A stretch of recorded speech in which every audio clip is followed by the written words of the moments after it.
Hey peoples, this is another movie review of Charlie's Angels 2019. As always, I want to say thank you for listening, that really means a lot to me, and on to the review.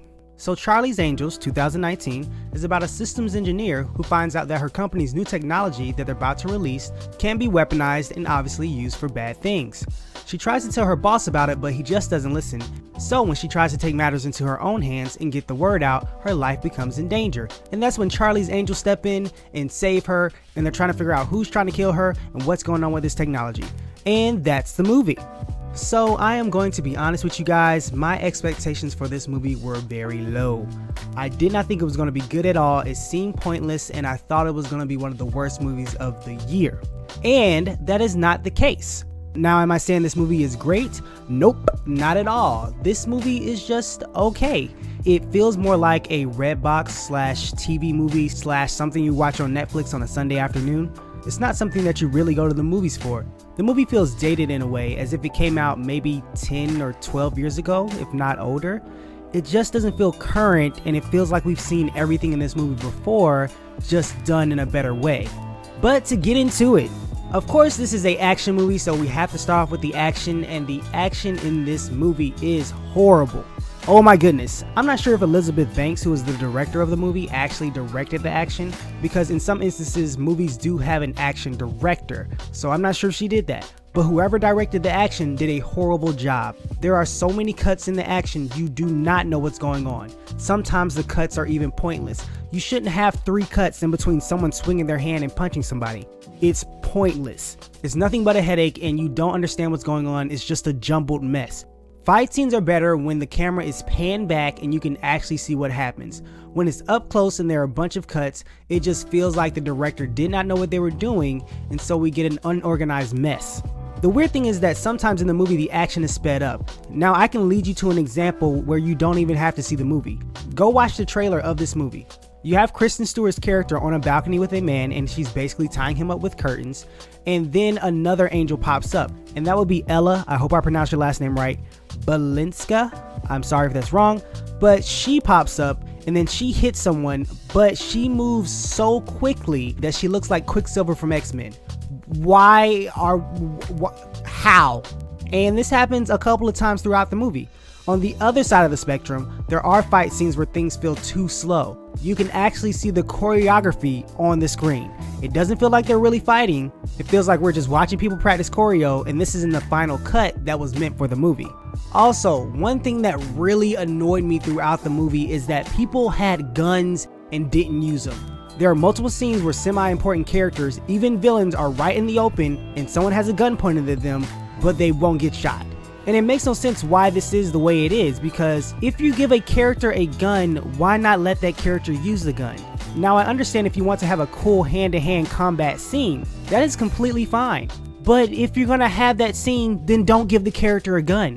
It makes no sense, because then during the whole fight scene, I'm gonna question why didn't they just use their gun? And the last thing regarding action in this movie, of course you have to go into every single action movie knowing the pain tolerance and durability of our characters, and people are pretty bouncy in this one. They're not superheroes like in the Fast and Furious movies, and they're not as vulnerable as your Bourne movies or your Mission Impossible movies, but everyone's pretty durable, so other than a gunshot or an explosion, they pretty much bounce right back from a hit in the face or thrown off a ledge or jumping off of something high. They're pretty okay. Now moving on to the acting. Here's the thing. I am not a big Kristen Stewart fan. I just do not like the way she acts. I'm not going to say she's a terrible actor. I think her type of acting just does not resonate with me. And this is not some Twilight hate bashing at all. I actually like Twilight. I think it's a fun time. I'm not saying they're good movies, they're just fun movies. I'm Team Jacob, Edward sucks. But in regards to Kristen Stewart, I just can't gravitate towards her. And the movie tries its best to make her likable. Out of all 3 angels, they made her the comedic one, and she does have some very humorous lines. I just don't think she pulls them off. I like that she tried, but it just did not work. Ella Balinska, again, I'm sorry if I said your name wrong, is probably my favorite angel. She's more the action first / stoic angel. I've never seen her in anything, but she did a pretty okay job minus the emotional moments. I don't know if she pulled them off completely, but I liked her the most.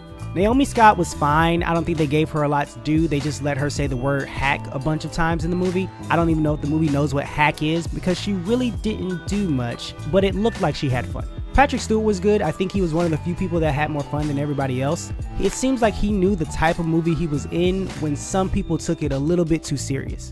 Noah Centineo, I'm sorry if I said your name wrong, but you know him from many movies on Netflix. It's nice to see him out in the real world and not on my screen at home, but he didn't really have much to do. He is somewhat of a small, very, very, very, very, very small love interest for one of the angels. Won't tell you which one, but he's only in the movie 2 or 3 times. I wish they would have used him more because I really liked his character. And lastly, Luis Mendez. This guy was my favorite person in the whole movie. I honestly wanted more, but they probably used him the right amount of times, and I really enjoyed his character. Everyone else is just fine, no one stands out, there's no real big emotional moments. All of the emotion you get in the movie is from the younger cast, and I don't think they really pull it off.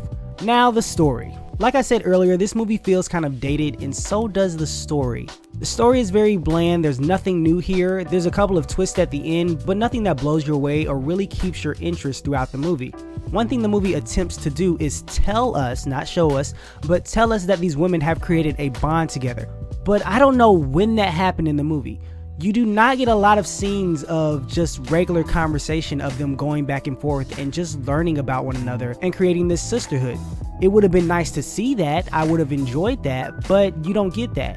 The movie has one of the angels talking to another angel, not going to tell you which is which, but she says a line like, "You taught me I didn't have to do things on my own."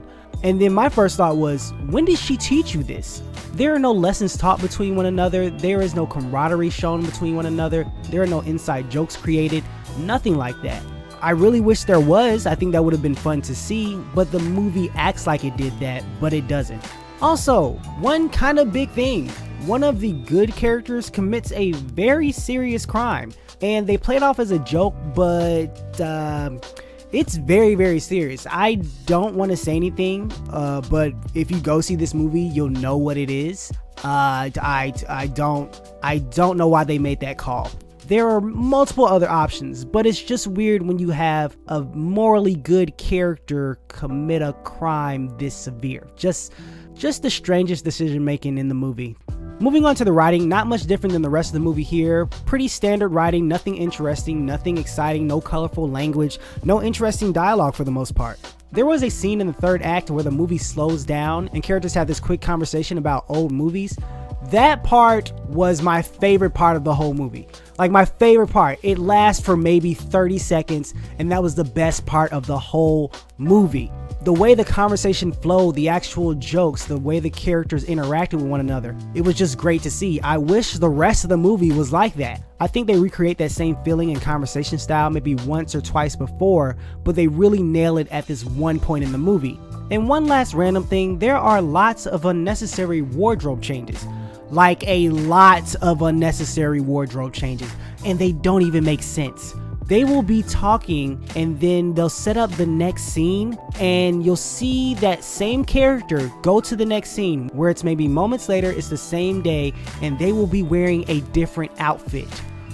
When did you change and why did you change? Makes no sense. This happens multiple times throughout the movie.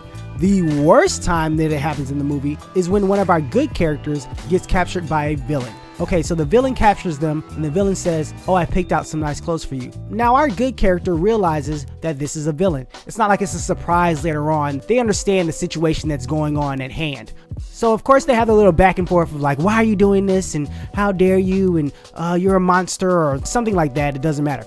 But anyway, so we cut away from this character for a moment, and then we come back, and they've changed.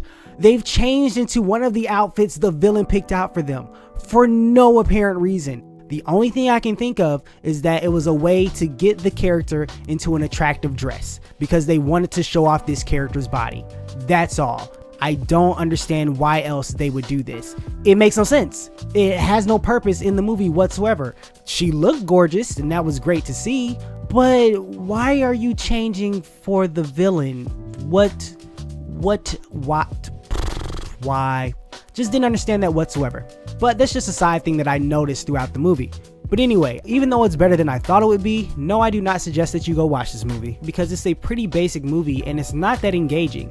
The non-hand-to-hand combat action is okay, the hand-to-hand combat stuff is garbage. The story is kind of bland, they don't really use the characters to their full potential. They fly from location to location and they're in specific locations, but I don't think they really utilize the area they're in.